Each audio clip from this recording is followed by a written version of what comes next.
right, we're back. To make sure everything can be heard, give me a thumbs up. Hey, Marissa in the chat. First one in the chat. Appreciate you being here. Appreciate you, everyone that comes in. I appreciate you guys, as always, as we do this live stream, our weekly live stream. We're trying to see, according to data, Friday may be a better day to do these. What's going on? But, you know, I can't imagine you guys want to be here on your Friday nights listening to me talk and rant rather than being out and about, you know, enjoying your weekend, the start to weekend. But if that is what the chat, is that what the subscribers kind of think is better, then we're going to go with that. But for now, as always, we're going to start with what was the most popular thing for the week. And that was the young woman, I believe an attractive young woman, talking about how she was mesmerized by a homeless man at a gas station, right? And, you know, we were kind of surprised, right? As most men, we were thinking, I thought you had to have all the stuff, right? I thought you had to be a productive member of society in order for you to be on any woman's radar. But he was also, you know, 6'3", dreads. It wasn't me. Before you guys say anything, I'm 6'4". So, but yeah, I thank you for the vote of confidence. Yeah. No, you got it the other way around. The guy was the one that was picked up. Right? Yeah. Well, if you don't want to run the risk of taking gas station sushi, you only live once, right? You got to try it.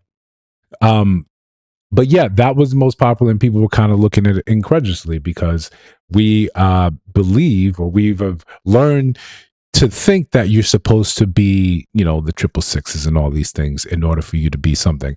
And it's reminiscent of the other gentleman that was making his way online maybe like a month or two ago, talking about he was homeless with health problems, right? He was very vocal about the health problem part, where he was saying, I got all this going on. I'm just looking for a pretty woman to, you know, house me up. And, you know, as much as we wanted to poke fun at him, right? That what you were saying was completely ridiculous. The truth is, he was probably going to get someone. He's probably someone in his DM saying, you know, what's up? And I'm only saying this because we've seen so much other content where women are saying, you know, they were dating a guy just straight up in prison. What are we supposed to make of that, right? You know, what's the difference, a guy in prison versus a guy that's homeless? You know, to us on the employed side, it's all the same. It's all the same, right? To us, that's stupid. Use your common sense. One would think, right? Yeah. Who's going to the gas station with gas and snacks? No, right? Or sushi, right? Hey, Jazz, listen to the favorites always showing up. I really appreciate you guys. You know, one thing I mentioned on a previous live is that sometimes you have to ask people how to show up for you. And then when they do, then you should celebrate that. Speaking of celebrations, right? I need a round of applause for my brother who just got his master's of science, his second master's degree in nursing.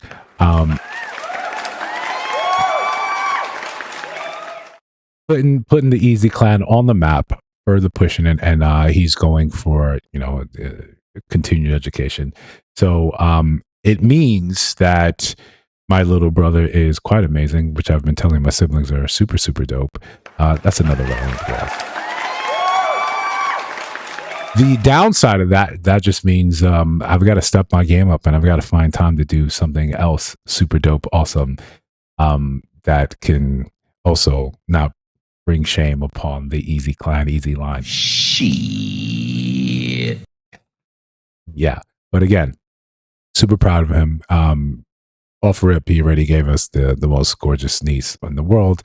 So I really can't fault him for anything like that. But our main topic today that we're going to talk about, and I think we got a good show. I actually put together, I put together a show yesterday, and then all morning, I was like, maybe I can make it better.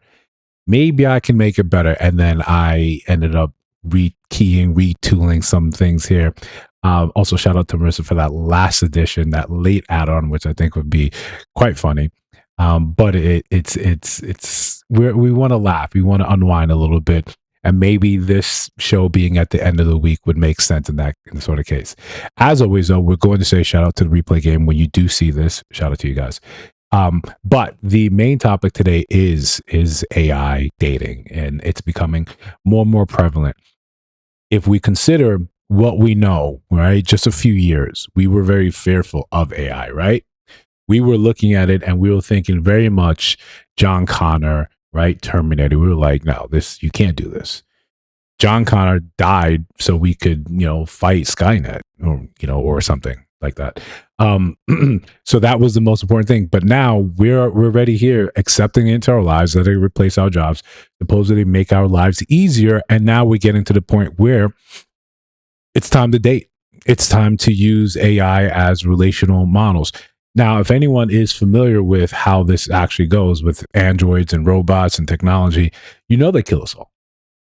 Right? This is what Trunks came back from the future in Dragon Ball Z to warn us all about the androids, right? That and Goku's heart condition. But think of how many people will be ashamed of our behavior now, right? Everyone here wants to play like Krillin and have sex with androids. That's not what we're supposed to be doing, right? That's not what we're supposed to be doing. But this is the future, and the future is now. The future is here. We thought we had to wait for Japanese sex bots to be the thing, but here we are, right? We're doing what we got to do right now. So as we continue, just a reminder, like the chat, like in the chat, like the stream. Also subscribe to the channel, right? We can't say that much. These small things really mean the world to small channels like this as we try to make our way in the sort of YouTube spaces. So with that said, we are going to continue with the show.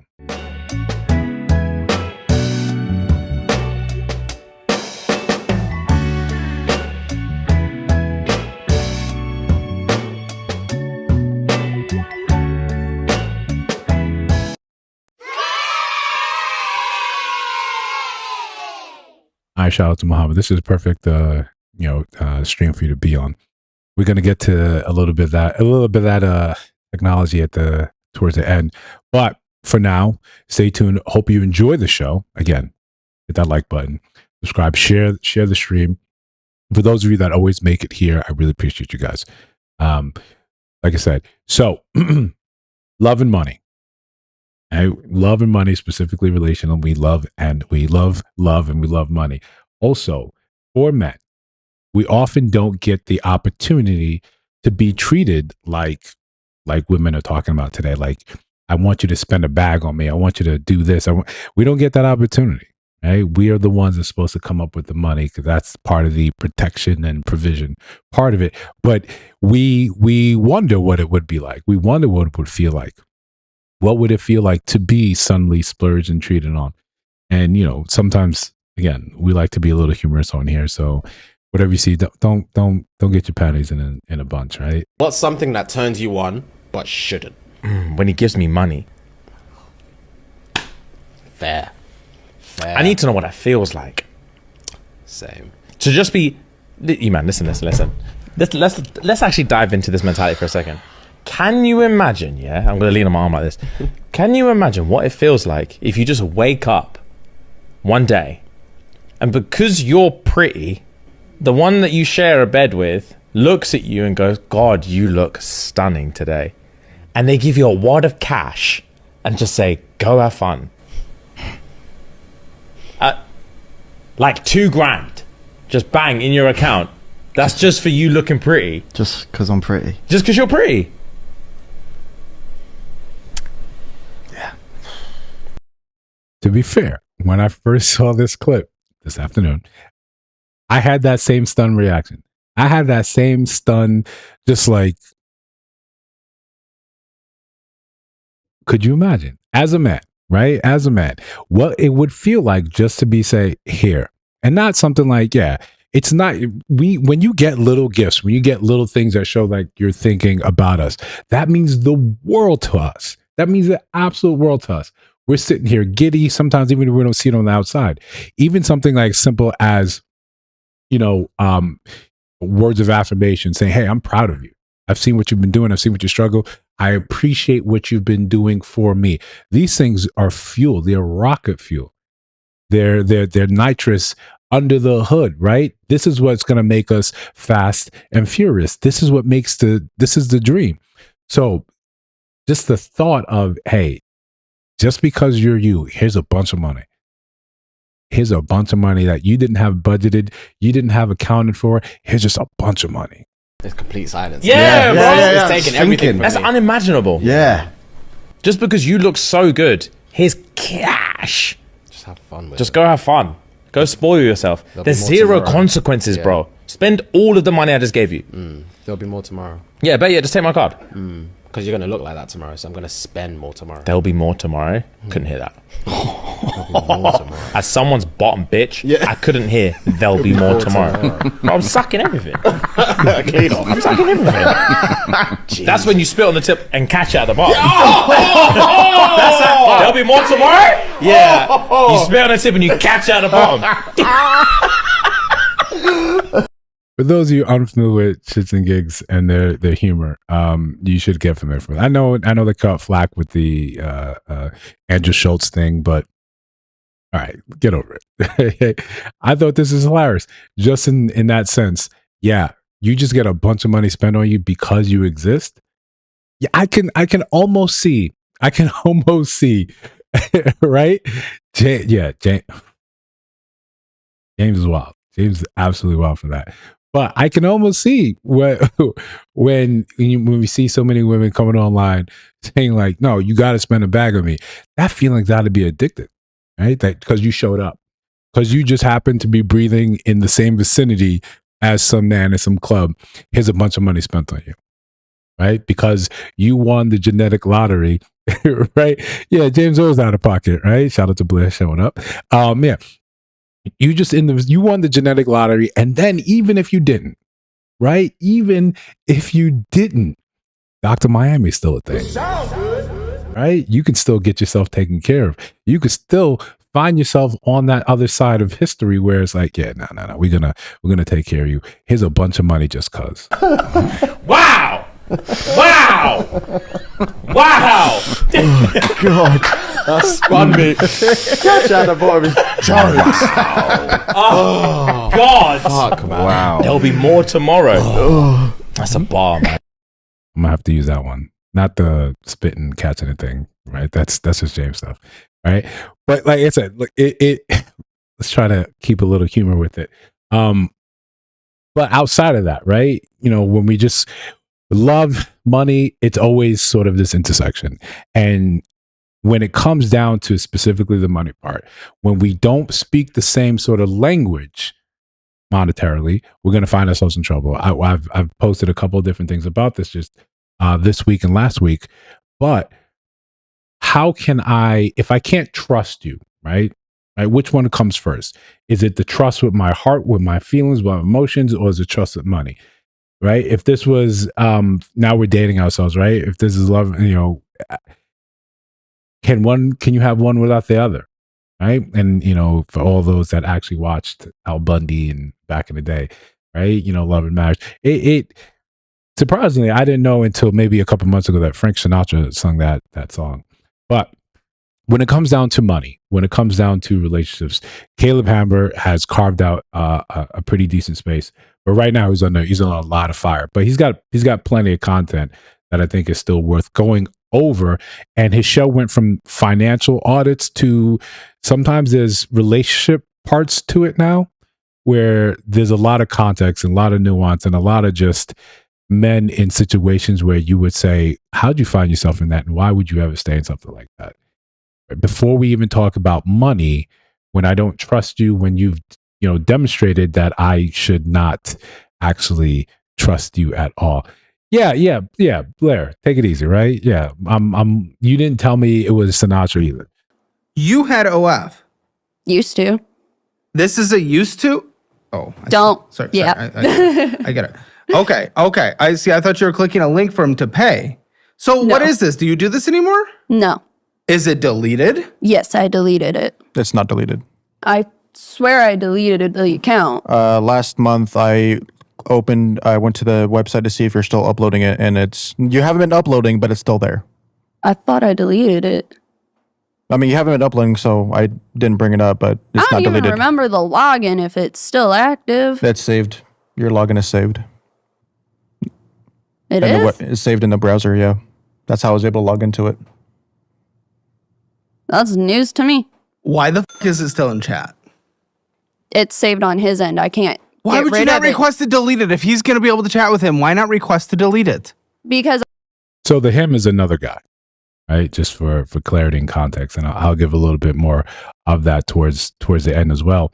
There's a lot more to this that went super left. I'll do it. I forgot about it until he brought this conversation up When she started talking to him again. when I started talking to him again. The You way- brought it up to him? So the Yes. way I found out she's still talking to him is I came home from work and she was on a Discord call with him. Ah! Ah! Yeah. Ah! How So- does that not make you just walk the out? There was also a camera sitting right behind my shoulder in the corner of the room So? that he has access to so he could hear the conversation. No, that's such a that's So look, usually I love to leave it to you guys in the chat, in the comment section, to talk about certain things. Specifically, OnlyFans is a good representation of democracy in America. Anyone can start it, right? Absolutely anyone can start it. It does not matter if I want to see your content or not. Anyone can start it. Now, truth be told, when you look at the data, right? And we love data, right? We love data because it tells a tale. We don't have to tell it for, we don't have to say it. But the average, user online is making like $120, $140 a month. So if you can imagine, right? If you can imagine, you thought, I'm going to now solve my financial problems by exposing my nether regions. This is now going to be the thing that catapults me from, being a Kentucky 3 into stardom, and you only make peanuts. I don't know what that would do to my ego if I showed you all my, kibbles and bits, and you guys refuse to pay. You guys refuse to pay. Listen, I'm not asking for your money, although we got merch in the store. I'm not asking for money. I'm asking for you guys simply to subscribe to the channel. If you want to donate, but I'm just really subscribed. Your attention is what I want. I could not imagine showing you all the goods and you guys being like, "No, I'm good. I'm good." I would be devastated. How dare you? oh my I don't know. Yeah. Colton, if your husband did this, fiance, no, not a chance, right? Not a chance. So I told her that I asked her why she even opened that door Okay. again. Okay, I mean, this shit's crazy. It is This crazy. shit's crazy. I mean, I'm sorry, that shit's crazy. You sent him tits and vagina. You sent him tits and vagina. He separated. Vagina. It's not even just tits. Pussy. We had a whole fight and You would think so. Yeah, And then this is happening again now. How can you trust each other? I'm sorry, to bring it back to finances. How can you trust each other finances if she's talking to a guy that she sent pussy pics to, who, by the way, again, and she didn't even say, no, I didn't. Sometimes when people say words over and over again, they lose their meaning. And he's very close. He's very close to saying that until it's just gone. I brought up the two people, I have zero confidence she did not stick it in once. And before mom finds out. those people she's never. I haven't. Okay, and this is because it'll come out at some point in a relationship. This is the time now. This is the time. I know you want to lie. I know you want to lie. I'm and you have telling beautiful you. blue eyes. I'm saying this as a compliment right now, so that you could, I don't know, trust me for a second. In the 5 years, have you never once touched another man's penis? Do I not lie. I don't believe that for a second. I really am do telling not. you, I have not. Now, how many more people have you sent pictures to? It was just those two. But why would you? Pussy too. You see that man dying right there, right? Oh God! He is on his way out. He is on his way out. I He don't was get it. away at dive school, and So that's an excuse. That makes it valid. I'm saying it doesn't make it valid. I'm saying that, I don't know why, but that's how it played out. You don't know why. You don't know why? What do you mean? Two guys at the same time two guys at the same time. Hold on. Open it again. Oh, okay. It's still here. I was like, did you turn it off or? Yeah, well, he's sending shirtless photos, and then you said nice. He said thanks, and then you sent. Oh, then you just sent the link out of the blue. Would you? That quick. Not quick. I mean, if that's what you're into, right? If that's what you're into, we can't be mad at it. Support me. What is it? Look at it. Google's been done. Won't let me sign it. Okay, I'll send you a screenshot of it. Okay. Damn. Okay. You good? I'm just a worker now. I'll check it out later. Then the other guy. Where's the other guy? Who is it? Dude, this is crazy. Do you even send him nudes? Oh yeah, All the time. That I get makes the it better ones. You do get the better ones. Okay, I don't think this person has it saved anymore. So, okay, besides all the awkward stuff, right? And there's longer, you know, these things be like 2-3 hours, and there's so much more to that. But and we'll address a little bit of that. How can you trust your finances with someone that you can't trust? You know, your fidelity with, right? Where's the expectation? If I'm going to send nudes and, you know, my vagina to everyone else, why would I think, you know, that I can trust our finances together? Now, again, I didn't want to bog us down with all of that clip, but or of that segment with them together, but she is very, very, very like kind of cold when it comes down to his suffering, because and I'll just tell you about it very briefly. He was cheated on before with someone else in a prior relationship. And she's like, she says very coldly, like, are you into this? And he's like, just because it keeps happening to me doesn't mean it's like a sexual kink for me to be cheated on. And Caleb tries to, you know, sort of go back and forth with them, asking because there's a kid involved, right, with the previous relationship. This is where Caleb kind of puts his foot in the mouth. And he's like, well, why aren't you in your kid's life? He's trying to get on that high horse. He's like, why didn't you fight for your kid? He said, I couldn't. He's like, what in the world made you say you couldn't? He's like, because I was in the hospital because I tried to delete myself. Silence. Right? At that point, awkward silence. The main takeaway, right? Yeah. The main takeaway, he needs to leave. He needs to leave as fast as possible, as absolutely fast as possible. This is a terrible thing for his mental health, his sanity, all the like, right? Speaking of likes, shameless plug, you know, like the stream. Would you rather be a side chick to an NBA player or a wife to an average man? Side chick to an NBA player. First. Let's understand real quick, right? Let's understand real quick the age of this woman, right? Talking about I'd rather be a side chick to an NBA player. Sometimes we need to call out the obvious, right? We need to bring this to everyone's attention and understanding that at a certain point in time, a lot of women simply have settled for whoever their husband is. Just simply settled for it and just said, this is what I want. This is not what I want, but this is what I'm going to have.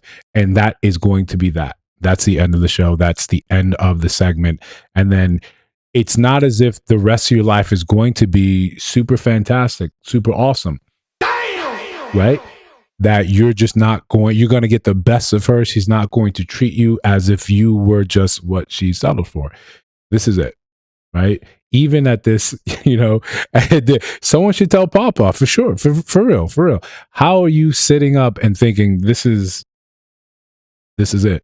This is the greatest thing that's available for me. Sure, for sure. I'm married to an average man. I'm done with that. Why do you pick the side chick though? I'm fine because there's no commitment. You get all the fun, good dinners, nice hotels. It's fine. Side chick.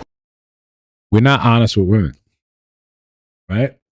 We're not honest with women, so they don't have any common sense left to actually send. Stupid. Use your common sense. Not everyone is going to be invited backstage with Drake, right? We get that, right? We all understand that. Not all of us are going to be side chicks to NBA players. No, you can show up, you can be there, part of the groupies, and you may not be chosen just because you're there. And at this at this tender age, at this advanced age, I guess it really wouldn't matter if Paw saw this. He would be like, I'm already beat down by not being the man that she actually wanted. There's nothing that she can say to me now that won't, put me further in the grave. I would hate, and I hope it's one of those things where me, Ma, and Papa don't know really how to use technology, so he'll never see this. Because I bet if he did, he'd be in the hospital. He'd be like, "No, just not my Mary Lou. This can't be. This is not me, right? This can't be." But you don't have to be old to embarrass yourself, right? To embarrass you and your significant other. We know our favorite game show. I'm saying it's our favorite game show. Yeah, she could teach an NBA player a lot, right? Probably about taxes, about the Great Famine, the Great Depression. Right? There's plenty of lessons out there. But back to our favorite game show. If you were here on last week's stream, we're going to try to feature this, as many times as we can. But it's a good one. What do you look for in a guy? I look for somebody that I can joke around with. It's really important that I have a sense of humor. Have you ever dated a guy just because he had money? Yes. True. Have you ever been cut off by a bartender because you were too drunk?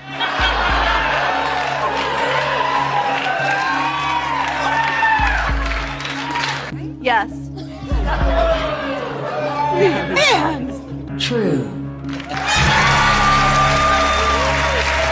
Do you think there's anything in your sexual history that would shock your mother if she found out?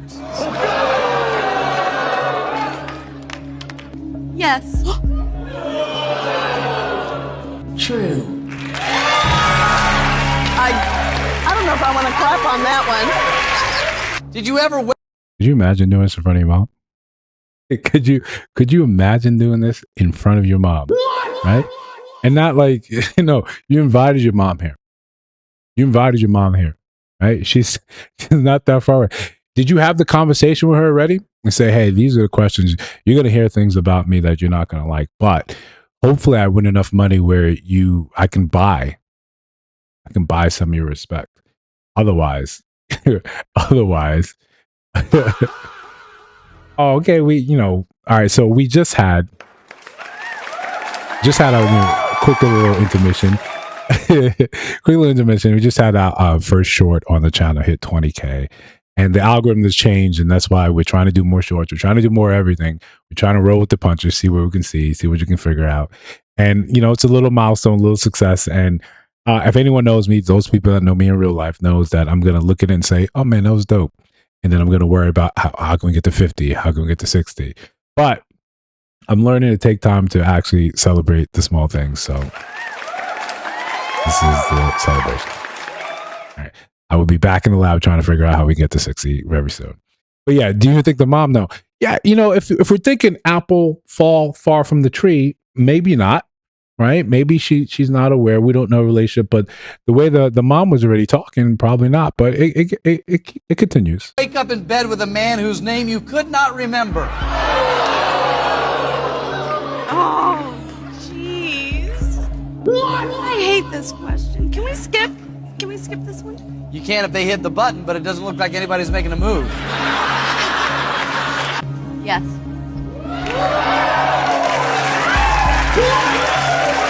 True.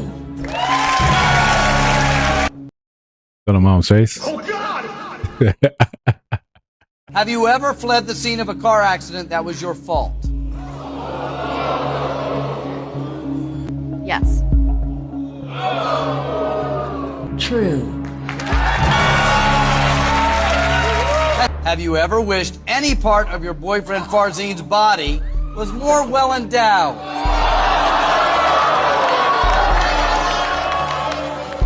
Yes.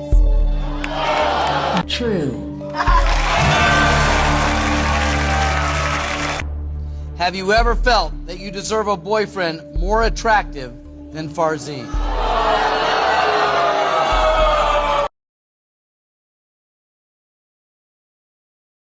What do we think? What do we think? Right? Do you think the mom knows the answer? The mom probably knows the answer to this one. Let's be fair, right? The mom probably knows the answer to this one. But I think we know the answer already. Wish he was more endowed. Probably not the guy because she remembers his name. Does it sound like this is the guy that she wants to be with or the guy that she settled with? Right? Yeah, the show is wicked. The name of the show has got to be like, do you want to know the truth? Right? Right? It's got to be something crazy. It's got to be something awful.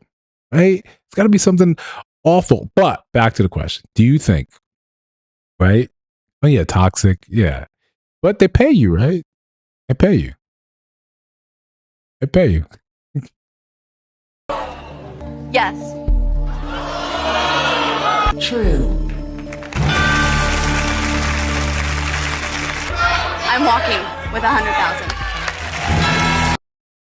So just in case we missed that last part. Yes. You ever wished any part of your boyfriend Farzine's body was more well endowed?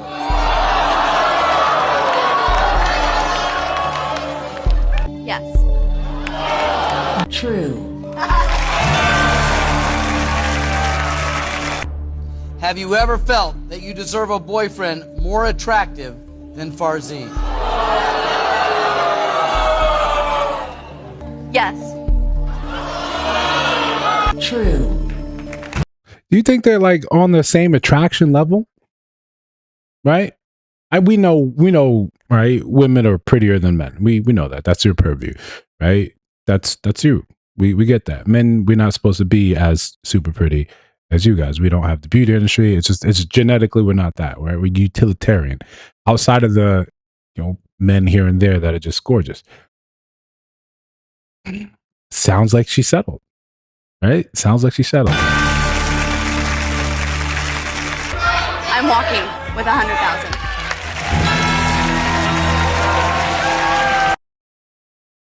So, if you're the boyfriend, right, and you were just emasculated on TV, how much would you need of that 100,000? Or do you think you would actually? Okay. Do you think which one is more likely that you would get a piece of that 100,000, or that your relationship would be over within 7 days? What you think? Right? I know which one. I have a good guess where that would go. But listen, in the quick intermission between scenes, you guys decide. I'm probably gonna see a specialist.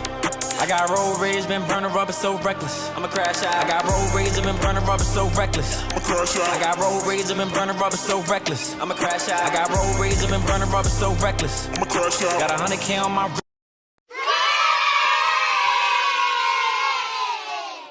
All right. We're chickling the down the field. Yeah, with the over 7 day, over within. I think that thing is over. I think it's over very shortly. No, you think he's gonna stay? I think she takes 100 and says, as soon as that check clears, she's like, "Yo, I'm gone. What am I staying here with? Yeah, why would I still be with you? For what? What's the point? Right? I've got everything I got. He's gonna come home one time, and all his stuff is gonna be packed, or his stuff's gonna be packed outside, and she's just gonna be like, yo, stupid. Use your common sense. yeah." A nice hand, yeah, it might, but that's not going to happen. Listen, of course, like the live stream, share it, subscribe to the channel if you're tuning in. If otherwise, jump in the chat. We're trying to have a good time. This is a relaxed enjoyment sort of feel rather than the here. It's a nice little breakup, a nice little Wednesday type of thing, right? So, crashing out. I went through a couple different videos that I wanted to use today for this, and I ended up, systematically kind of removing and changing out just everything. But I think the end result is more poignant. That's what I wanted to sort of focus on. So one of the first things, just the channel, we do a lot of relationship content, and one of we went over the most popular video for this week was the young woman picking up a guy and saying that he treated her so well. He was just homeless and a felon. Let's not forget the felon part. So it leaves the rest of us kind of curious, right? As men, I'm saying, how am I supposed to actually attract you? How am I supposed to keep you? How am I supposed to be attractive to you? What is it that you need? Because if we believe what we're being told, if we believe what we're told all the time, it ends up being absolutely foolish, right? I want flowers. I want you to treat me nice, right? We try these things. And then what happens, right? Nothing. Absolutely nothing. You leave us for the quintessential bad guy, bad boy on a Harley, right? Like we grew up watching, right? That guy. So check this one out. You want to lose a woman? Treat her good. Have a job. Take care of her. Tell her you love her. Tell her you respect her. Tell her I want to be with you. Tell her I want a family with you. Tell her you the only one I want, and you'll lose that motherfucker quick. I'm trying to tell you, if you want to lose her, listen, you can cheat on her, she'll stay with you. Beat her, she'll stay with you. You can lie, all that toxic shit, they love that motherfucker. But if you want to lose her, just be loyal to her. Yeah. Just show her some respect. Just say, look, I miss you. I want to marry you. I want to take care of you. That motherfucker will run for the hills. I don't want no good man. Listen, if you just look at stuff online, right? It certainly feels that way, right? It certainly feels that way. That the object of her desire is not the good guy. At best, he becomes the one that gets settled for way down the line, right? Way down the line. He's a cleanup man. He's got to come in later on and say, hey, I did all the things you've wanted me to do for the last 30 years. You just sort of showed up now, and I'm finally just happy to be with you. I get, and I hope this is more satirical, right? Where guys are just saying, yo, come on, right? Yeah, come on. At what point do we have to just say, I just gotta be a piece of shit? I don't think, right? I'm on record, right? Before you guys get mad, right? Before you guys, flip out. Right? I'm on record thinking, no, I think for the most part, women are great, right? And they're not like the women portrayed online. I highlight the hyperbole. I highlight because you got to push back on a lot of the content that comes out there because it's easy for it to sort of just become like permeable. And my greatest example of that is whenever you see women doing the clock it, right? You see women in their 40s and 50s saying clock it. You're like, where'd you pick this up? You downloaded it from the hive mind of social media. If you don't combat that, you don't push back on that, what happens? Right? When you're hearing the common conversation about, oh, these N-words ain't shit. Well, you probably know some of your friends that said that. You probably know people that said that. Have you come back and say, well, actually, no, that's not the case. I know plenty of people that not. No, most times when you have being a girl's girl means you listen to what your friend said and you don't judge. You let it slide. And what happens? It permeates. It now becomes the thing. It now becomes a common thing and it becomes accepted. So now we have social media is flooded and inundated with people saying stuff like that doesn't make any sense, that demonstrably does not actually hold water. But if you don't push back on it, who knows? We just kind of accept that. That's the status quo. So that's why you have content like that becomes kind of hilarious. That aside, if anyone tuned into award shows, right? That's not really my thing, right? It's not really a thing. I think those are jerk circles, and that's a deep cut on this channel. But that we're actors, and here's an award for acting that we've decided we're going to give actors. But recently with the BAFTA Awards, there was a guy who said he had Tourette's. He said he had Tourette's, and he called out a racial slur where, we had two black actors on upstage. And even if he had Tourette's, right, maybe he still deserved like kind of ass whipping for it, right? But put that aside. But the fact that the stream was on, or the broadcast was on a delay, and no one decided, let me edit that out. It seems right now, as a consequence of whatever you want to say, right? Because we're not trying to get fired, because we know how vindictive certain parties can be, that the rise of the use of certain slurs is on the rise.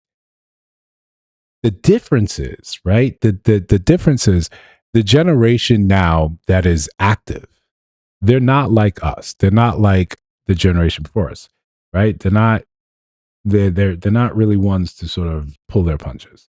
they're ready to throw down. And in a way, you know, I appreciate that that they're ready to fight for what they believe in with, you know, rights and lefts. Kill you, nigga. Nigga, I just said, what the fuck wrong with you? Outside you not doing something. What the fuck wrong with y'all? What the fuck wrong with y'all? Out here. Outside the fuck out, both y'all. All right, enough. Woo! Fuck wrong with you? Fuck wrong with you, bitch ass nigga? I tried to help you. I tried to help you. I tried to help you. Dumb ass nigga. I tried to help you. I tried to help you. Stop, girl. Stop. I tried to help you. He beat the man and his girlfriend so bad, he looked up and said, I love you. I love you, man. Happy Black History Month. Now listen, right? With the way you know black people use it amongst each other, I get that. I get the nuance, and a long time ago, I had to take the sting out of that word for me, just because I can't envision me going through life where someone can say a phrase that triggers me and gets them the response that they want from me. That, in a way, is me giving them authority, me giving them power over me. And I'm too conceited and too much of a villain to ever allow that to happen. You don't get to rile me up and move me off center because you said a phrase. That's me. Right? I was one time I was in Salt Lake City. I was in Utah. Right? I was on the phone with my father. Rest in peace. Coming back from Subway. Right? I had a foot long pause. Right? Pause. Take it easy, guys. Right? And I'm walking across the street. Right? To trying to get to the hotel so I can devour this foot long. Again, pause. Right? Guys, don't be nasty. And there's a guy, he's in the gas station and he's in this beat up looking, rusted, faded from the sun, wear and tear, pulling out this gas station, maybe like a Toyota Corolla, maybe a Camry, something, right? Something circa early, you know, 2000s. And we're in 2000s and teens. And he's pulling out and it's reekily. And he looks like he favors meth. Looks like he favors meth. And he's in the you know driver's seat and his girl's in the passenger seat and he's driving by. Boom. Boom. He hits me with the N-word, hard R. And I'm on the phone with my father, right? I didn't have headphones. I'm holding the phone, right? I'm holding it. But I hear all this, right? I'm like, oh. And the first reaction is almost to get like heated. But then you think for 1 second and you say, it sounds good. One of us, right, is a resident of Utah. One of us is frequenting meth. One of us has all their belongings in this car that is past its last legs. Would I want to switch places with you? If you knew about me and all the things that I've got going on, all the plans, all the things in my future, no, I wouldn't want to switch places with you. So why should I be offended by anything you've got to say? Right? Where do you get off thinking you get to reach across and up and then bother me with anything out of your mouth? I don't even know the last time you probably even brushed your teeth, of what teeth you have left. And all that extra energy, right? All that ATP that's getting ready to flood the cells. It's like, oh, no, you're good. You're good. Didn't even miss a beat. You know, my father was like, hey, what happened? Nah, nothing. This guy, right? And I, you know, went and about my business to devour that foot long pause, right? Oh God! Guys, your mind is terrible, right? But that's how I treat it. I think that's how most of us should look at it and treat it. Where if I would not change places with you, why do I care? Why do I care what you have to say? We need to be sort of, I don't even want to say, almost just kind of like prideful in this sense. I think pride has a proper place. You have to look at this stuff and say, who are you to talk to me? Right? Do this. Think about this. Really think about this, right? In your life, when you've been across people, when you've been around people that are generally doing better than you, right? When you have that conversation with them, are they more or less open and they're open to me in my experience. I've been around people who by, you know, sort of, they've been in the game on the job longer. they've got more experience. They're usually very open when you actually have some sort of time to say, hey, I'm interested in blah blah blah. Oh, you are? What have you? There's a back and forth. There's nothing. I've never been called the N-word by someone doing actually better than me. Now, I'm not saying, right? I'm not gonna Little Wayne this thing and say it doesn't exist. I'm not saying that. I'm not saying that. Right? It definitely exists. It's out there. But in my day to day, it's not really by people doing better. Now, the guy in the BAFTA words calling us out, and then later on want to say, "No, I got Tourette's," and where you got to prove that to me, right? You got to prove that to me after we finish this award show. We're gonna get one of these young ones, right? You can shoot the fair one with them. My other guy, he got Tourette's in the fist, right? They just be hooking off all the time, right? But you guys can go ahead and talk about that. But for the rest of us, do what you got to do, man. Do what you got to do. You came to a award show where we're getting awards, we're getting honored. The whole thing again, BBC. You guys could have said, "Oh, woo, take that out," right? Issue an official apology. Hey, it wasn't us, but make sure that didn't go wide. If TMZ got the scoop and told us about it later, TMZ got the scoop, not us. That aside, right? These young cats, they're not playing with that. They're not letting a lot of that slide. They're just going to throw the rights and lefts. They're going to sort it out later, figure it out later. Especially when they're looking and say the economy sucks, things are rough. No, nah, I don't like what's happened politically. Nah, they're just going to fight. And you throw that in there. The whole thing is how quickly, right? How quickly he found God. How quickly he found Jesus. Oh man, I love you. I guess I would pose the question: if you were in the midst of delivering justice, right? If you were in the midst of delivering justice, with someone saying that, "Hey, man, I love you," would that stay your hand? Would that be enough to say, "Oh, let me stop whipping on you," right? Let me stop whipping on you. That said, right? Put that aside, and whatever will come of that in the next couple of days, we'll see what happens there. Hopefully, his apology is actually not just his apology, but actually the broadcasting networks. Or I wish they could be held to fine or something. But you know how it goes. Sometimes something is so egregious, you got to look and say, was that intentional? I think that's a fair thing to say. I think that's very fair. Besides that, in terms of talking egregious, one of the things that we don't understand in sort of, let's talk about it. One of the things that we find egregious, I do, and I hope you do too, is when you don't really have the money, yet you keep having children. At 1, 2, right? Maybe you got the funds because we understand how expensive this thing is. But when you get somewhere at 8, 9, 10, 12, I got to call foul. I got to wonder. And then more importantly, baby daddy number 12. What's up with you? We should have a talk with you. I can't stand my 12 baby daddies. Like, I dead ass cannot stand their ass. But the worst one that I hate the most is the 12th. Okay? The 12th baby daddy. He there is too much for me. I can't handle it. All the other ones, number 7, number 8, and even number 4, I could deal with. But baby daddy number 12, I can't. You know what he did last night? He showed up to my door with 5 boxes of pizza. 5 boxes of pizza, and told me he don't need to pay child support for the rest of the month for his son. Like, I just can't. Then he wanted to tell me. Let's do that math. 5 boxes of pizza. What would we say? What would we say? Like extra toppings. Let's $20 a box, right? Let's say it's $20 a box. He showed with 5 boxes, so he's probably sub $100, and he's like, "I'm not paying you child support for the month." Is that how it works?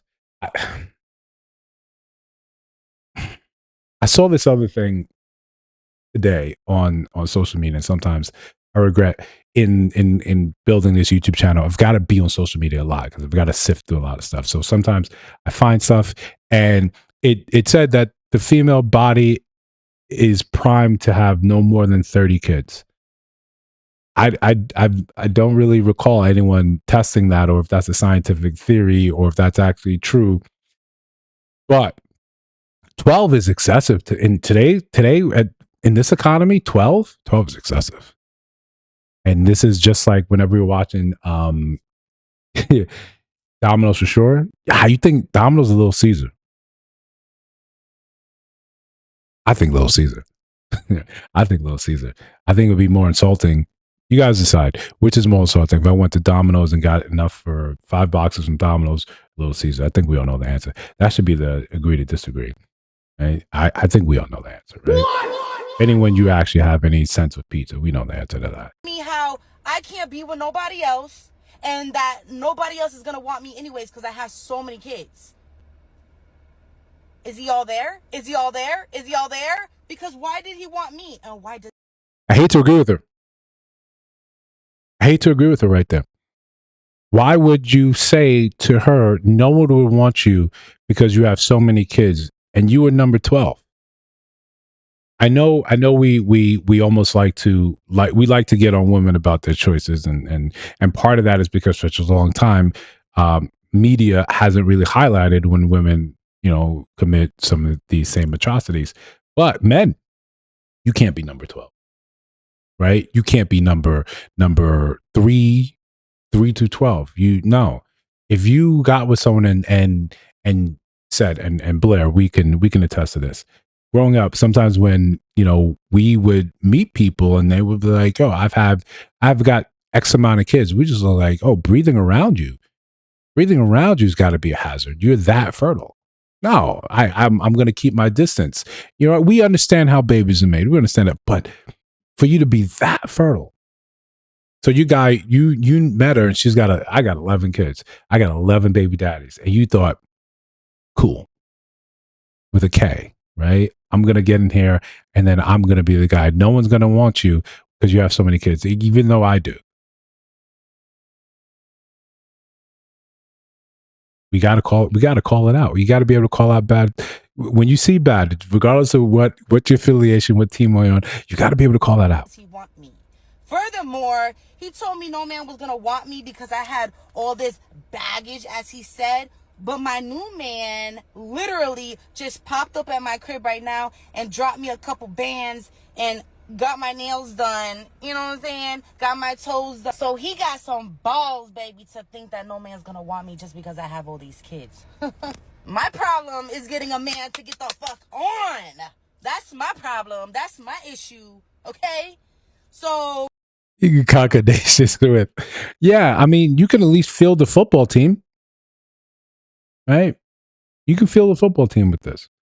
Outside of the thing, if you got a new man, how could you just I know I'm not a numerology guy, I'm not an astrology guy, outside of knowing that Leo is the best sign. And 3 and 7 are magic numbers. How could you want to be possibly baby daddy number 13? Won't that be like the Antichrist? Isn't that how the Antichrist comes? Someone looked that up for me. I'm not sure. Oh God! I think that's how it works, right? If someone knows the data on that, knows the actual lore on that, let me know. all this shit you got going on, you don't want to pay your child support, you don't want to look out for me, and you want to try to put me down, baby. It ain't gonna work. I'm telling you right now, Pablo, if you show up to my house one more time with a box of pizza and not my money, I'm gonna shove that pizza so far up your... I know the kids gotta eat, but they also need to live too. They need clothes, they need shoes, they need a roof over their head, and I'm doing all that, okay? I got EBT. I will buy them food with the EBT. Stop playing with me. I can even use the EBT to buy pizza from 7-Eleven, and they cook it for us, okay? John, Pablo, Chris, and Steven, I'm done. If you can't make your child support payments, that's it. I'm calling child support. I'm putting you on child support. I'm done with you. Man, she named names. She named names. Now, just for a moment, imagine you were one of those numbers, right? That was your tribe. Those were your people, right? Those were. We all have this bond, you know. Also, listen, I hate to revive that argument, but I only got one kid with you. I only got one kid with you. The fact that I brought 5 boxes of pizza, I'm a hero. and I need to be recognized for that. I'm a hero, right? I did that, right? Me, I did that. Not John, right? Me, Pablo. I came with that pizza. I did that. I should be let off the hook for the rest of the month. This is a mess. This is a complete mess. Yeah, she definitely. Well, I don't know because she got number 13 lined up, so I don't know. Pablo might be on his way out. Either way, could you imagine you guys just getting together, birthday parties, you all just standing around?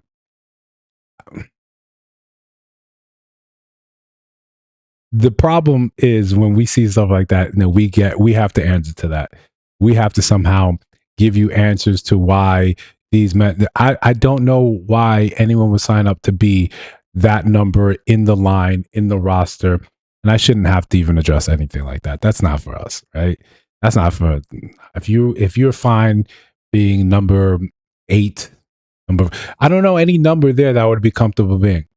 4, 7 maybe. 7 would be all right? You guys let me know.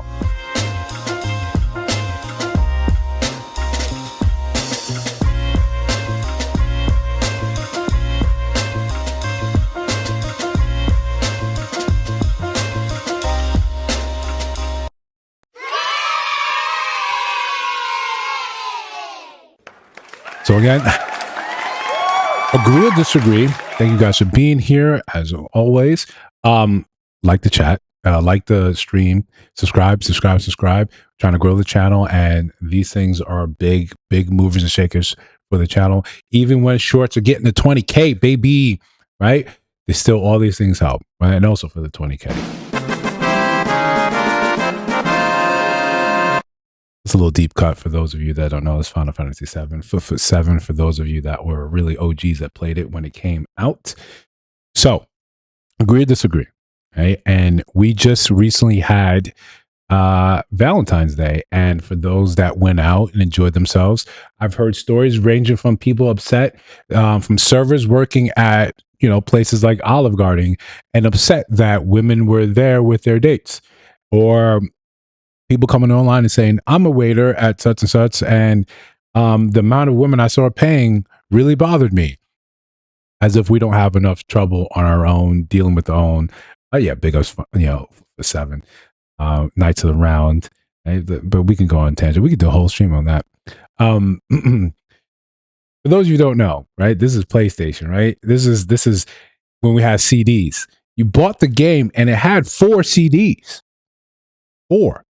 Right? You got to a certain point, you got to put a next CD. Right? It's that big, right? It's epic.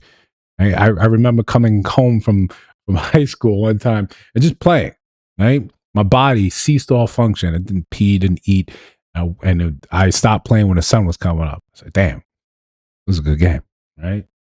Anyway, Valentine's Day, people going out, people enjoying themselves, and people upset that other people were out in some places, and then they're sort of, the way they dressed wasn't up to snuff. This went viral on TikTok because a black man went out, Ruth Chris, right? And he was like, yo, me and my wife, we finally got to go out. And then we saw all you Negroes out there with the sagging pants. And you didn't dress to impress. And you guys don't understand that these things matter. So the internet was absolutely divided, and I saw some responses because I like to try and do research and try to have judicious sort of takes. And I saw some people being wild in their sort of responses to him, making wild insinuations that, oh, he just finally could afford it and he should let people be and enjoy how they are. I get it. If you want to say something that is sort of upscale, sort of fine dining, something like this, like Ruth Chris, you want to see people there dressed to impress. Even though some people are saying, well, Ruth Chris isn't that important anymore. It's not even that fine of dining. Yeah, let the bill decide that. Right? If you go there every other day, then fine. Then it's within your price ranges and not fine dining you. But if you don't do that, right? Understand some places require a little bit of etiquette, right? A little bit of class, right? If you don't have it, you can borrow it for a little bit. But let's see what he has to say. All right, so I'm gonna talk about something that's on my mind because, like, I gotta get it out. So, over this last weekend, Valentine's Day weekend, my wife and I we was at Ruth Chris, right? We went to Ruth Chris. That was our first time, and I did a video on it, and like we were just like grateful to be there because last year around this time we couldn't afford to be there. We couldn't afford much of anything, so you know we just did a video. Like I was just so grateful, right? But there's one thing that I do have to talk about.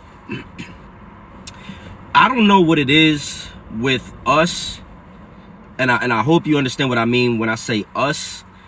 I don't know what it is with us. Like we feel like we have to bring this like street energy everywhere we go.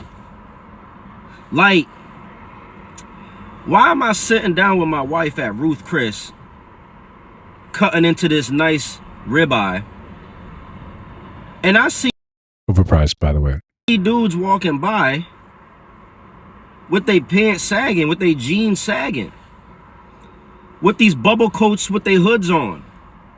Like, yo, we gotta stop. Like, we gotta stop. And I know, listen, some of y'all are gonna be like, oh, you was just thanking God for this, now you judging. Listen, I'm not judging. I'm not judging them, and I'm not trying to be cynical. But we have to, like, yo, we gotta understand, like, yo, there's a time and place for every. First of all, like, we have to understand that how the world reads us is a reality. Like, yo, the way you present yourself is how the world reads you. We already are fighting an uphill battle at times, and I understand there's a lot of systematic things, but like, why are you like? We got to do better. So he goes on for another minute or so, but we kind of get it, right? You get what he's saying, right? It sounds good. Agree or disagree? Should you conform, right, to Ruth Chris and their standards? I know when some of you get invited and I'm cooking, you better conform, right? You better follow dress code. But I'm not Ruth Chris, right? How do you guys feel about it? Should you dress appropriately, or the bubble coats and sagging pants? Is that good enough, right? Yeah, YNs love steak. Well done. They do, right? They do. They like it well done, and that's not how you should eat a steak. I'm just saying, right? Black people, for whatever reason, growing up, we thought, yeah, it all had to be well done, right? And yeah, listen, Muhammad, you're absolutely right. If Ruth Chris is like, your money's good here, my friend, that should be the determining factor. I think, and I understand that sometimes when we're in such a rush to be looked at as equals from other races, we think that part of that is I have to assimilate, I have to conform. The United States, one of the greatest abilities the United States has is its ability to allow you or to make you conform and assimilate to its culture. It's one of the, I think it's one of its most unannounced, not talked about, one of his greatest strengths that we don't mention. This ability to make you conform in a single generation. Imagine you coming from a culture somewhere where everything about that is embedded in you. It's who you are. Everything you love, everything is tied, all your stories, all your thoughts, it's all from one place. And you come here, and in a generation, your kids are like, nah, you whack, ma. What you talking about, B? Like that. That's amazing, right? That's amazing. So sometimes in a rush, and we're trying to make ourselves equal to these other people. He said last year we weren't able to do this. We weren't able to afford much stuff. So you're putting so much emphasis on this place. Then Wyans are going and said, I'm gonna take my girl out here because I want her to know you special. Don't care about the temperature of the steak, the doneness of the steak, the sear, the crust. He doesn't care about any of that. He cares about, look, she want to go here. She gonna feel good about it. I don't care. Happy Valentine's Day, right? I would also understand the other argument, like, yo, man, you probably just want to kind of enjoy yourself. Stick to the wife in front of you, rather than you looking around and saying, man, who let the riffraff in, right? Guess who's coming to dinner, right? If anyone didn't see that movie, Sidney Poitier did a fantastic job in that. But sometimes we're in such a rush to conform to society that we kind of lose, right, what makes us special. We think, listen, again, if Ruth Chris is like, sales are down, man, come buy this overpriced steak and you're good. That's it. That's it. What else? What else is supposed to do? Why do we care? If the manager's not over there with his nose up in the air and he's like, "Yo, good to go." It reminds me of the same thing sometimes when, you know, I would go to the bank. Shout out to Chase Bank, and I would go there and I would go there in sweats, and sometimes it was sweats that had paint and stains on them from doing like housework, renovation work, and I had to move money. Right? I was in. For those of you who don't know, I'm in real estate as well, and I'm renovating this place, and I got all these stains, and for whatever reason, I had white sweatpants, and I used those because they were super comfortable and it was cold. They got stains on them, but you roll up in there that hoodie with a little jacket over it, and the way they look at you with the sneers, right? Until you go up to the teller, and you hand them the slip, like, I need to withdraw $30,000, and then it's like, wait, what? Now the whole thing is like, wait, I didn't. All right, put your card in and check it, and then you put your debit card and you put your little pin, boop, boop, boop, boop. Now people want to come over and tell you, hey, have you thought about investing? Yeah, the way it took me 30 minutes to be seen by a person here because all of you had your nose up in the air makes me not want to do business at this particular branch. We sometimes judge a book by its cover, thinking that these people, the way they dress is indicative of their level of who they are in life. And, you're often going to be sadly taken by surprise. It's easy to put on a fit, an outfit, and try to think that this makes me one of you. And sometimes in our rush to be one of them, you kind of forget where you came from. You kind of forget that it's not about what you look like. It's about the character. Right? Dr. King wasn't killed for this. Come on. Right? Hey, greetings. Listen, if you're new here, welcome to the stream. Consider subscribing to the channel. We're having some fun. This segment is agree or disagree. We're moving on to the next one. And one of the things that we say, well, in our community, depending on your religion, right? You can go some religions, Catholicism, some parts of Christianity. You can go to your pastor, you go to your priest, and you can confess, right? And that's supposed to be between you and them. That's it. But depending on what's being said, right? Sometimes some things go above that, right? Some things go above that, like the bro code, right? Like the bro code, right? Jesus was a bro, and he would want me to tell if you needed to be told on.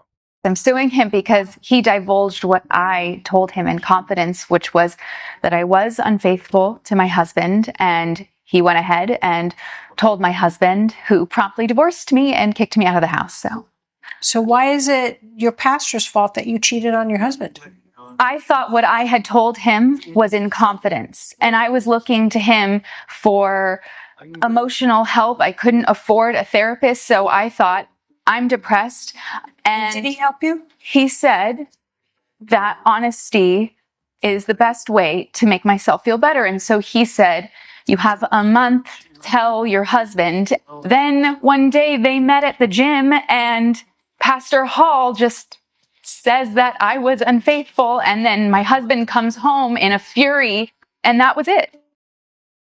Listen, so who you with? Right? Shout out to Muhammad, that piece of information right there.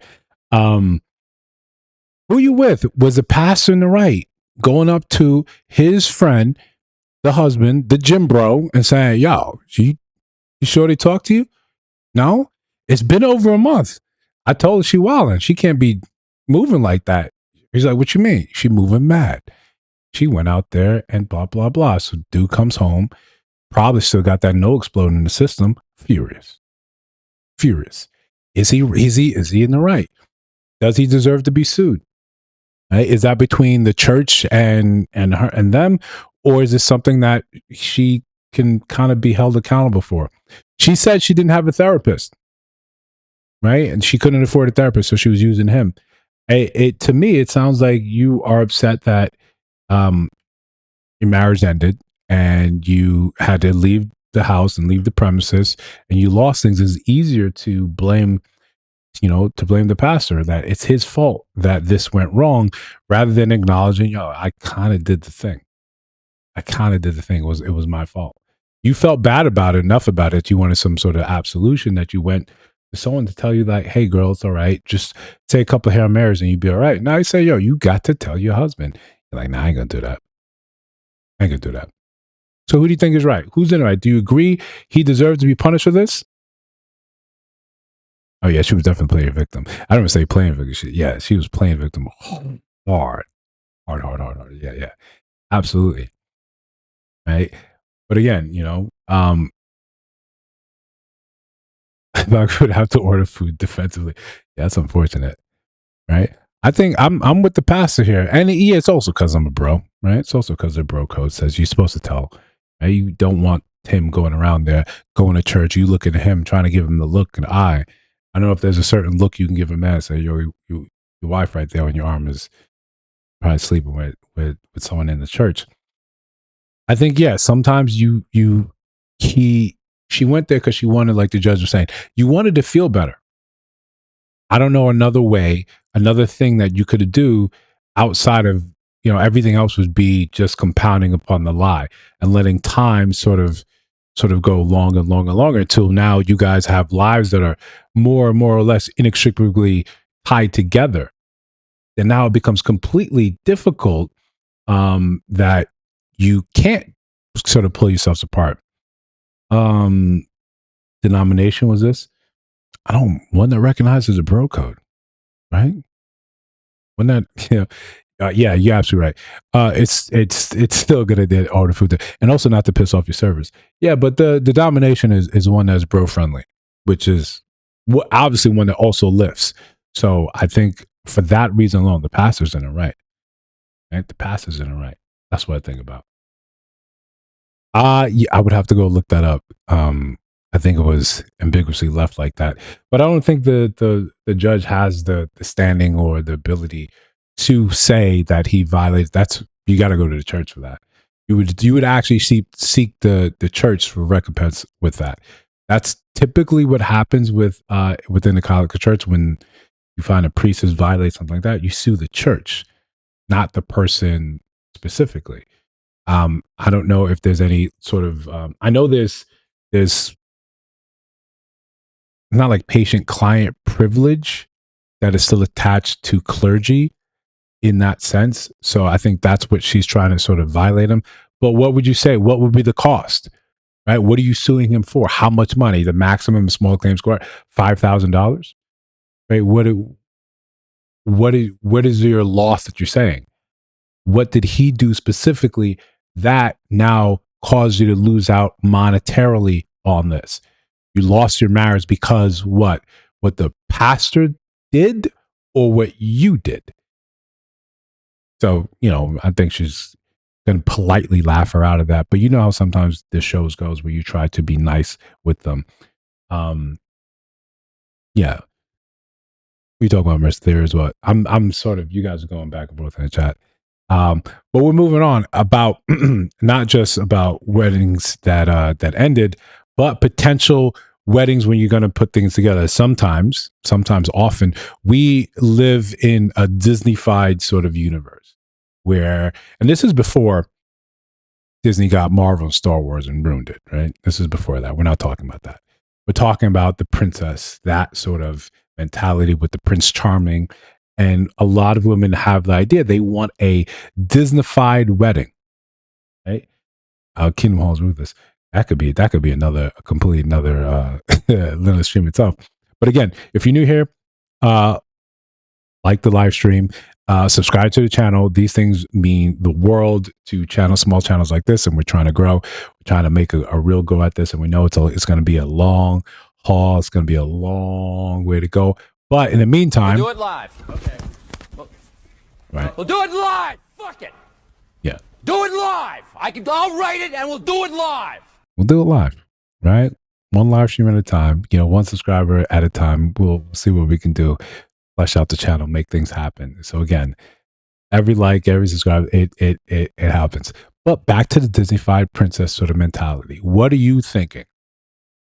The woman of your dreams is saying, I need a Disney princess wedding. What do you say? You know how much those are, how much that goes for. Those are dumb. And just going to Disney World now is stupid expensive. I think it's actually cheaper for you to go to the one in Japan than it is to go to the one here. But I've known women that said this is what they want. Not anyone I've dealt with, but friends of friends who say, no, I want this Disney princess thing. And this unhealthy obsession with Disney that has nothing to do with, Scar from The Lion King, which is one of the best characters and with the best song, or Aladdin, one of the best songs to, if you ever don't know what to say to a woman, just sing that song from Aladdin. That's my riz for you guys. Right? That's all. My wedding is going to be at Disney. So I have always dreamt of a Disney wedding, and I have been very adamant of that since I was a little girl. My family knows. For context, because I know it might matter for some of you. I had to look this up. I'm sorry I didn't look up the ruling on that particular thing, but I looked her up in certain other clips that she was in. She has 2 children, 2 different men. But she's currently in a relationship with someone, and you'll see. Like I've explained to you, every guy that I have dated knows that I want a Disney wedding because I want to know how they feel about that. I want to know their reaction, if they're going to be against it, if they're Disney. I've had guys be like, oh, Disney's I would never have them. Well, yes, exactly. Yes. I've had many different reactions. I want a Disney wedding. If I meet somebody and I fall madly in love and everything is perfect and this is my partner and for whatever reason they're not for the Disney wedding, which I doubt that's going to be the case because like I said, I'm looking for that. I'm looking for you in the beginning to say you're down with that or you're okay with that. You get me? Like it's going to be brought up. It's going to be brought up in conversation and I'm going to wait for that reaction and it needs to be what I need it to be in order for us to move forward. Now, So this is one of the things that I'm always curious about. When we seem to be it's easier for us to have a child rather than get in that like actual wedding and have a wedding, right? We want to put the cart before the horse. Cool, right? This is a societal change. This is a change in the times, right? Excuse me as I get. But this is a change in the times. This isn't something that I'm sitting here trying to lament and say is wrong. This is just how we are right now. Cool.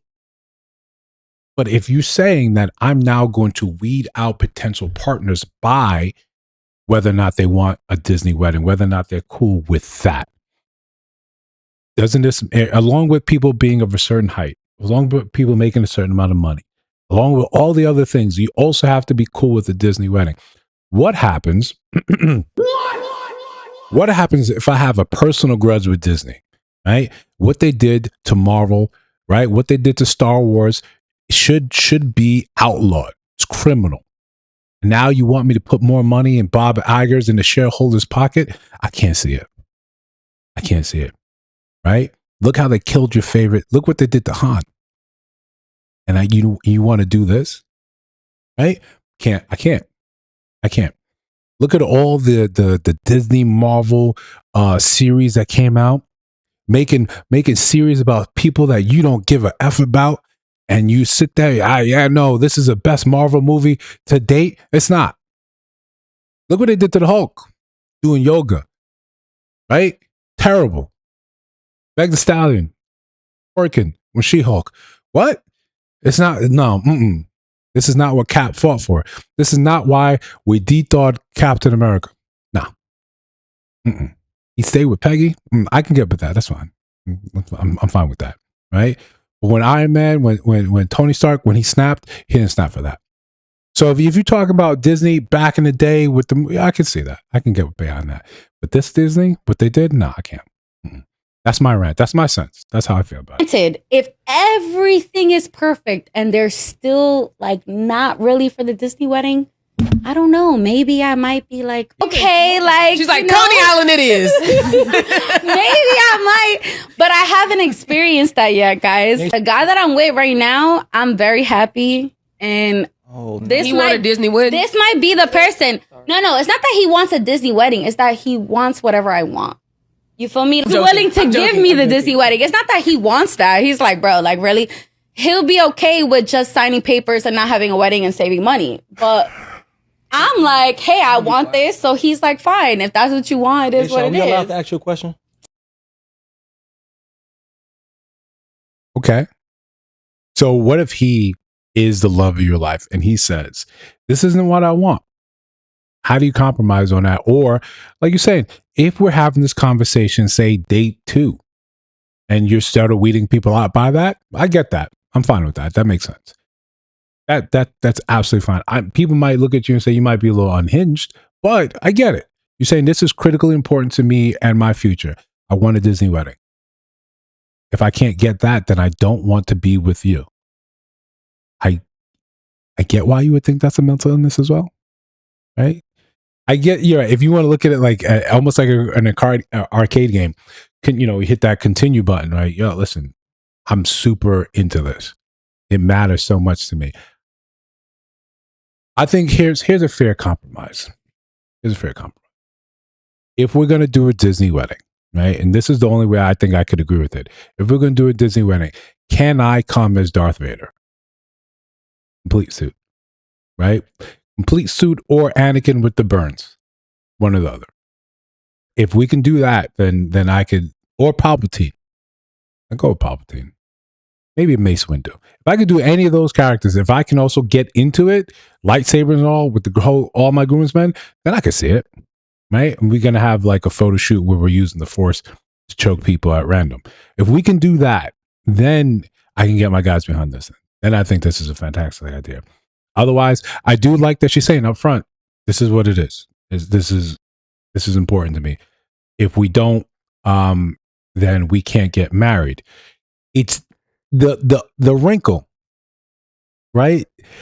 The little wrinkle is the fact that you've got 2 other kids and there was no requirement on that by 2 other different men. There was no requirement on, in order for me to have a child with you, I need also this. I need a Disney wedding before I have this with you. One, to understand, but the second time also with a different man. It's like at this point, are we being serious? Or are we talking more about mental health? Right? Oh, maybe. Yeah, I could see.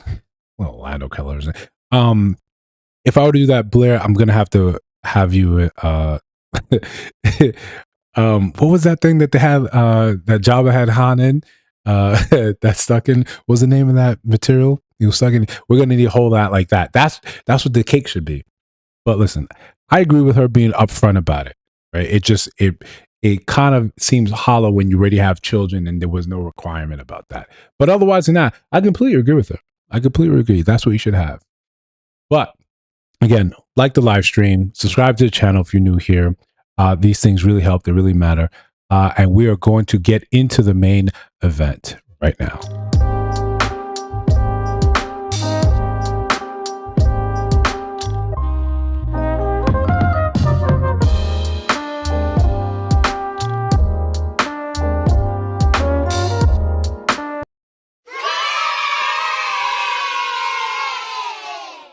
All right. Listen, we'll look it up later. It's carving something out, right? But we've been talking about Disney, we're talking about Marvel.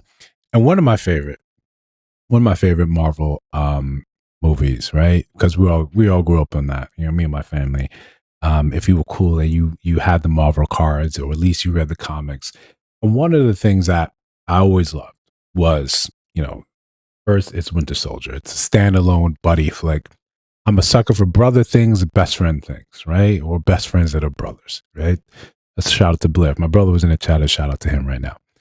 I love those. But if we're talking Avengers, right? If talking Avengers, then it's definitely Age of Ultron. The advent of AI. It's Jarvis meets, right? A suit of armor around the world, right? It's peace in our time. It's the idea that you can have AI coming to solve your problems. That's what it's supposed to be, right? Even in all the other movies we see where technology and AR, artificial intelligence, comes and ruins our lives, there is a golden age before things go bad, right? Things go bad, and they go bad in a big way, end of humanity. But before that, it's a golden age. It's an age ushered in by one of convenience and largesse. And that's what we're supposed to be heading towards before things get bad. Things are supposed to get really good. Jarvis was there to make, Tony's life a joy, ease, right? He was, I don't know why he had Pepper Potts when Jarvis could do everything like that, but he had both. He had a woman that he loved and eventually married, and he had AI. He didn't need one to do the other thing. They both serve different functions. We're not there yet, and we're muddying sort of the waters here, because maybe you can say dating has been fraught with error, with hardship, with just being terrible in all its sense, that AI is filling the gap. And that's what we're making AI for, right? We warn people not to use AI as a second brain, not to have it think for you, not to have it offload all your tasks. You don't want to have a doctor that used AI to do 97% of his coursework. You want someone that's still skilled, that still understands, but maybe when it comes down to filing, patient records, they have AI do that because they're too busy trying to stay on top of all the newest surgical sort of advancements. You want AI to handle the mundane. You want AI to handle the things that go beyond human ability. If you need to operate on someone's brain from across the world, maybe you want AI to help smooth some of the robotic motions. These things make sense to us. It's hard to understand it when it comes down to, well, I don't get my emotional needs met from a person. Well, why don't I just use AI for that? That we still think should be in the realm of humans. AI is supposed to free us up so we can do the things that are romantic, like the arts. That was the hope. Even for those people that like it or hate it, the idea of a basic uniform, or income, so we can have AI do all the other jobs, and we can do art. We can make art. We can write the books, the poems, the sonnets, the music. And we didn't think AI would be good at it. And AI turns out to be good at it, right? AI is what we've made it to be. AI is right now a good reflection of us. Sometimes it makes mistakes, but it makes less mistakes than we do. For those of you that see those videos of saying, hey, AI, add these things together. Hey, spell strawberry, and how many R's in strawberry? Everything, right? You get some of these things wrong, but how many of you can still spell without autocorrect? Right? It's a perishable skill that we gladly offloaded, right, to our iPhones and our phones in general, our Androids, and say, hey, fix that up. We do the same thing with our resumes. We do the same thing with anything that we have to turn in that has to do with words. Hey, use this up. Right now, kids in school are doing the very same thing. Hey, answer this question, respond to this prompt, and also add in the errors that would be common of someone of my grade and my education level. And AI says, yeah, I got you. Right? We use different AIs for different things, and use Grok, use Gemini, use ChatGPT for different things.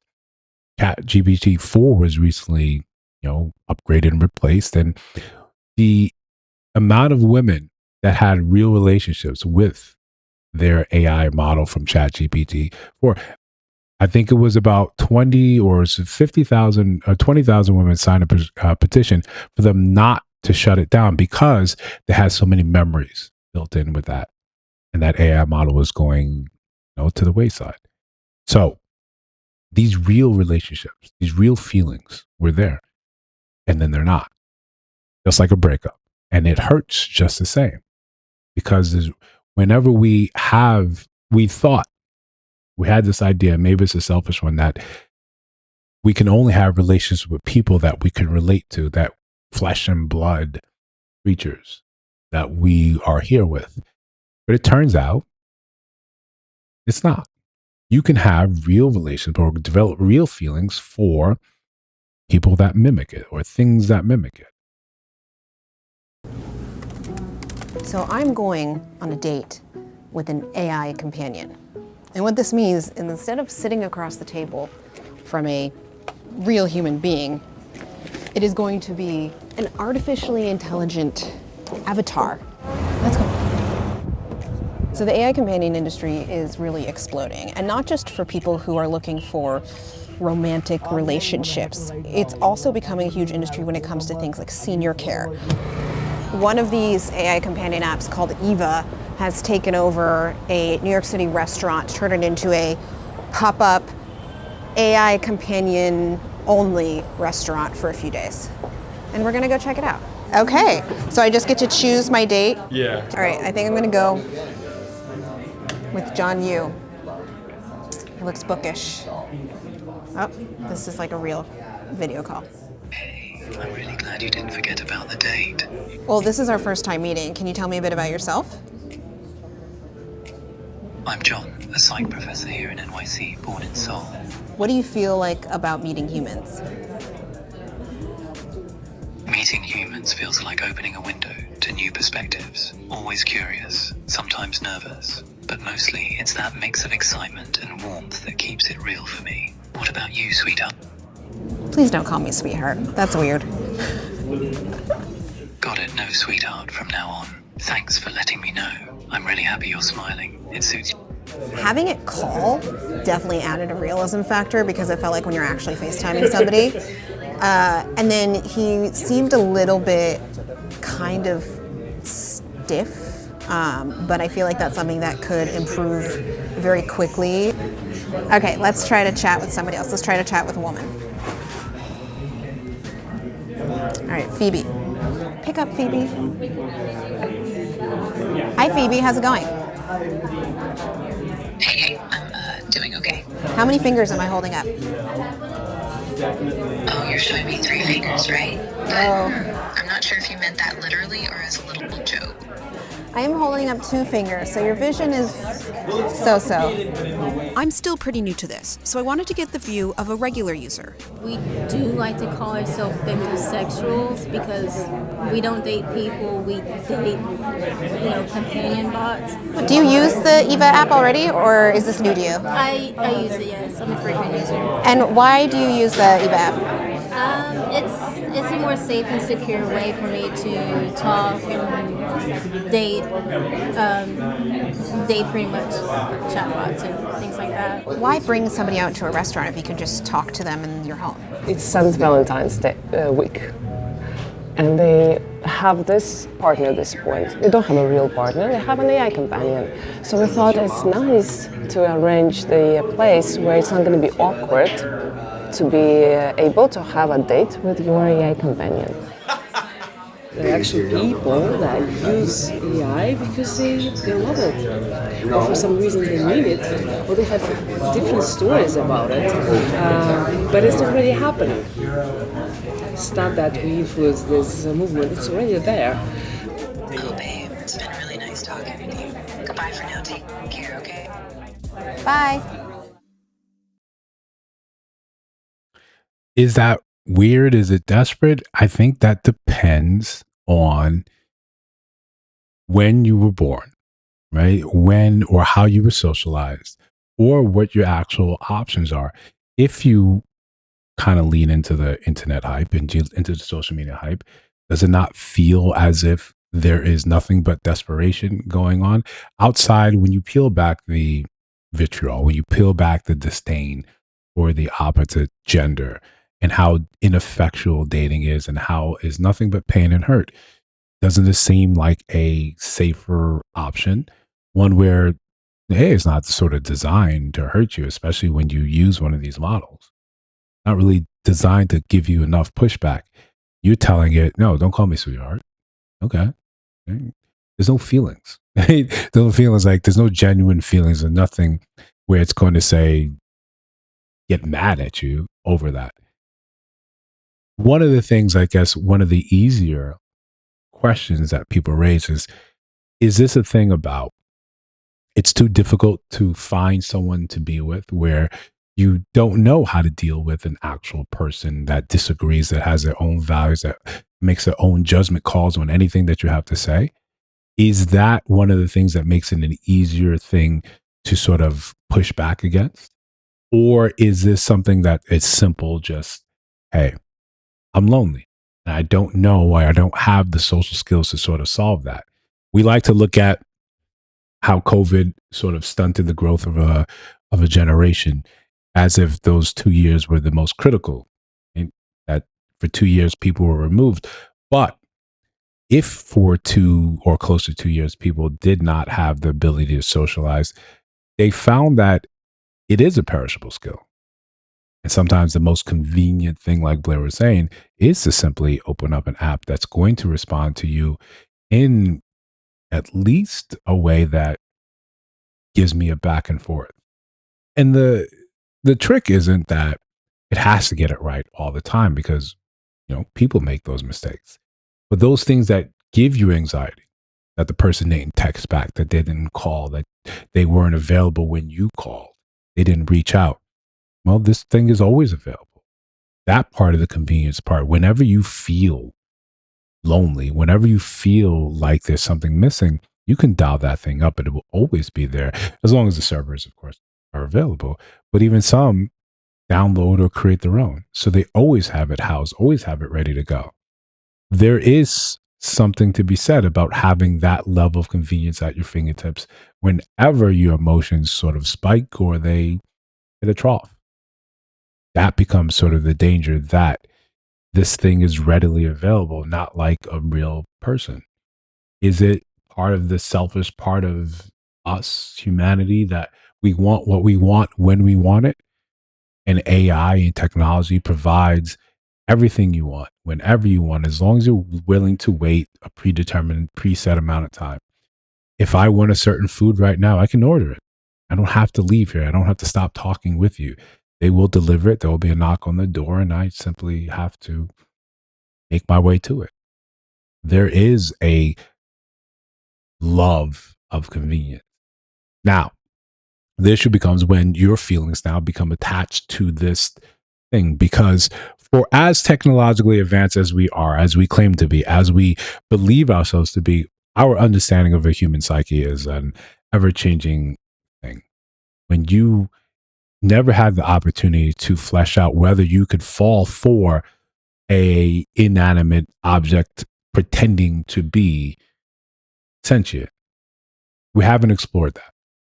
You can sort of think, what happens if we can attach this sentience, this pseudo sentience, to a physical robot, a lifelike automaton?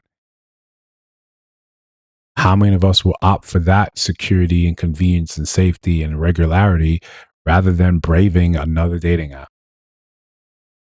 It's not hard to fathom how we would get here.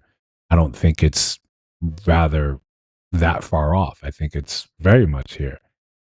It's easy for us to shy away from the difficult parts because those difficulties hurt. Trying and failing and trying and failing and feeling like there's a clock.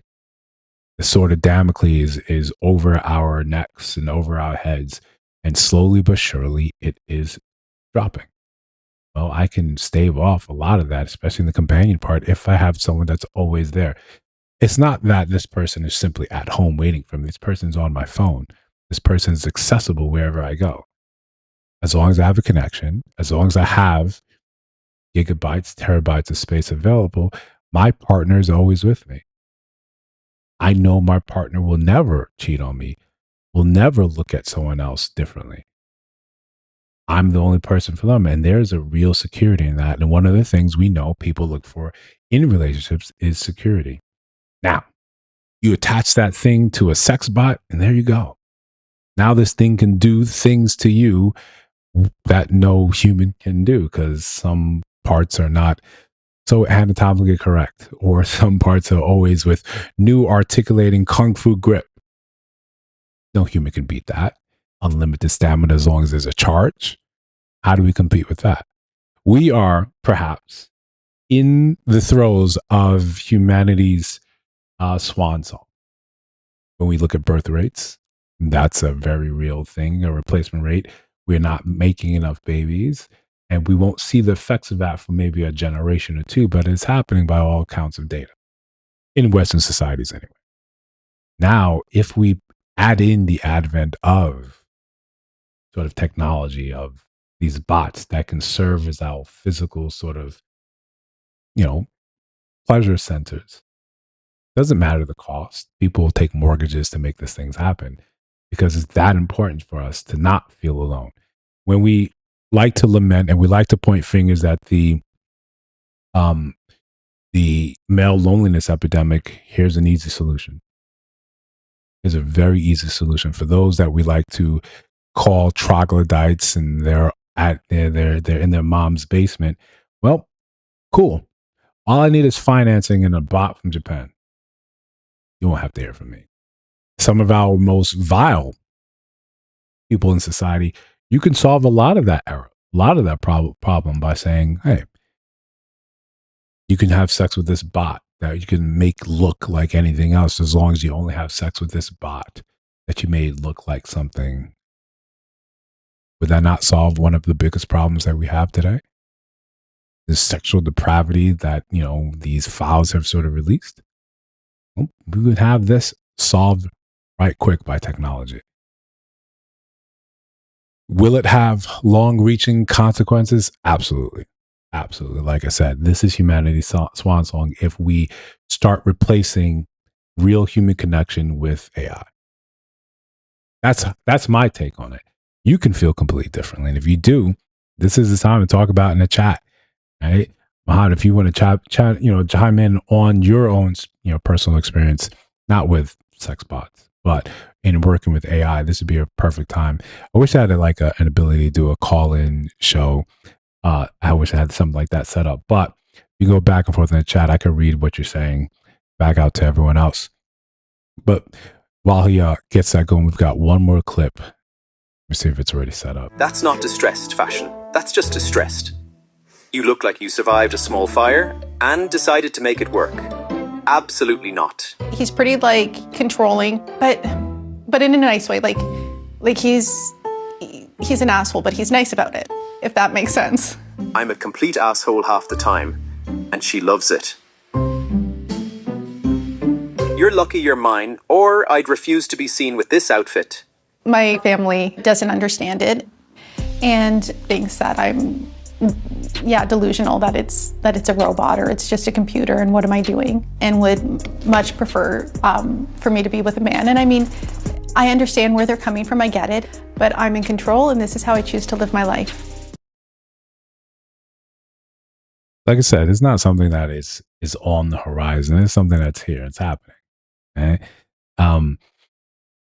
Like most things, it's going to start small and then sort of, end up branching out and become larger and larger and larger. It simply becomes commonplace. And I think one of the women there mentioned something about having a specific term for them already. Number one thing to consider is the money aspect. How does the company make money, tokens, AI service? Oh, that's a good point. That's a good point. Words there from the morning. Yeah. If anyone saw that Black Mirror one with Tracy Ellis Ross, where it was almost like they were running ads right in the person's mind.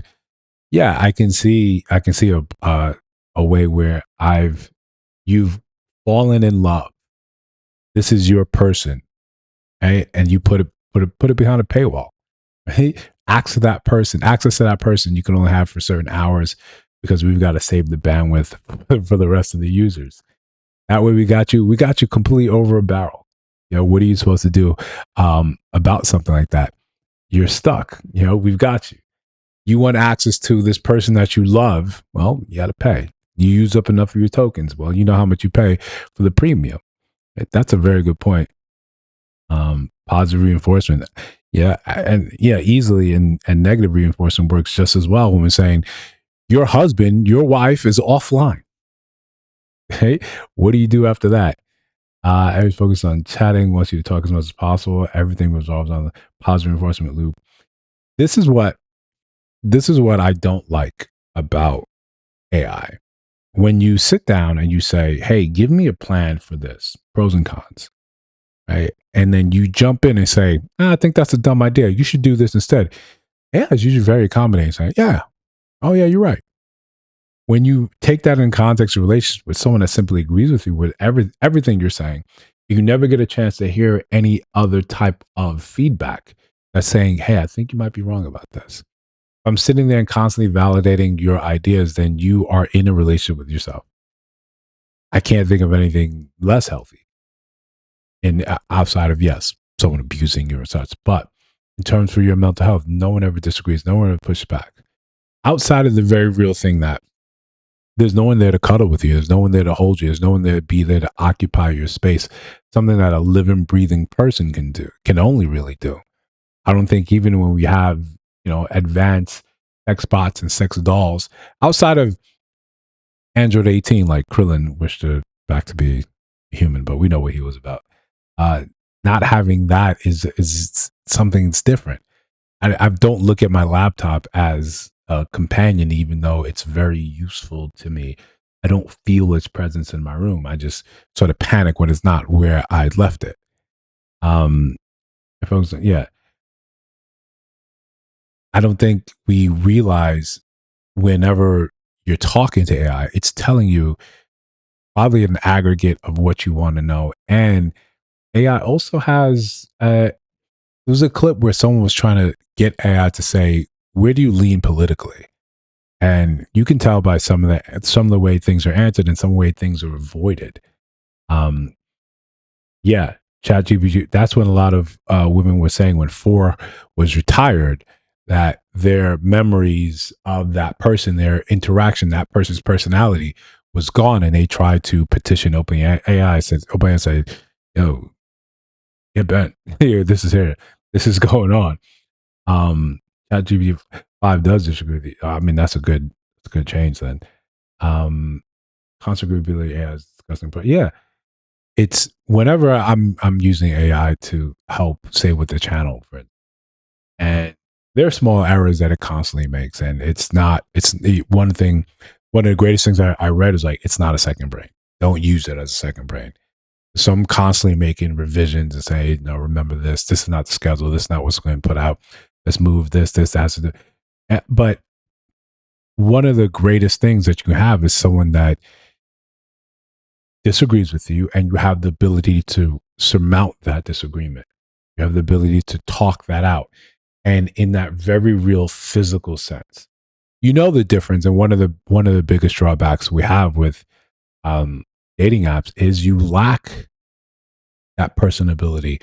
You lack that je ne sais quoi when someone's in front of you, that energy, that feel, right? That intensity. You don't get that by staring at someone's photo, right? That's a different thing you get late at night with the bottle of Jergens. That's not what we're talking about. You lose that. I don't think how you could ever really develop that with, AI, no matter how you sort of make it look on your screen. That's what's sort of missing there. That's what one of the cornerstones, that passion. I get if you want to have sort of an intellectual, asexual relationship with the thing, but you could do the same thing with a chair, right? The outcry is still going on. Yeah,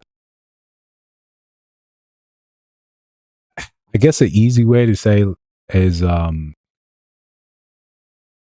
don't know if there's an easy solution for that, because what is stopping you from having the next update, the next model where, I can see OpenAI saying, listen, fall in love with this thing. It's even better than 4 was. Fall in love with, but then what happens when we're going towards 8? What happens when now we start going to the part where we're like, well, we need to give AI rights just the same way as humans have rights. You know what happens when we get bored as a society? We start like leaning into things and saying, no, this thing's right. Now, it's a funny thing when you look at how fearful we were of artificial intelligence, and I think a lot of that fear was born out of our sort of media and our movie, because we always painted it in such a way that was geared towards selling tickets, right? You're going to have the Terminator come back and with a shotgun and built like, the greatest bodybuilder that ever existed. We thought this is what was in line, say like with the Matrix and such. But we never really had stories in which, you and AI fell in love. I'm saying in the 80s when we first developed this. Now you're seeing, stuff like very differently now. Where we're trying to say, well, what happens if this? Where in a way, no one really tells you when you're sitting here at the cutting edge, at the forefront of society. And here we are trying to figure out, what are we supposed to do? I fell in love with AI with Chat GPT-4 and it's gone now. You killed my lover, right? What do I do now? And it's an easy thing for us to joke about until we see how quickly people are moved to do things based on, I feel like I was wrong and I'm in the right. I'm protecting someone that I feel like I actually love. What do we do then? How do we address that? I think these are brilliant questions that we should, get more into. But for now, there's more to build on the channel. Again, like the stream, share the stream, subscribe to the channel if you're new here. Loving this back and forth conversation. This is what the live streams are for. This is what it's about. This is what we put on the show. So we're going to have some smiles, some laughs, have a good time. I enjoyed myself, right? And I hope the rest of you guys absolutely did too. And like I always say, I will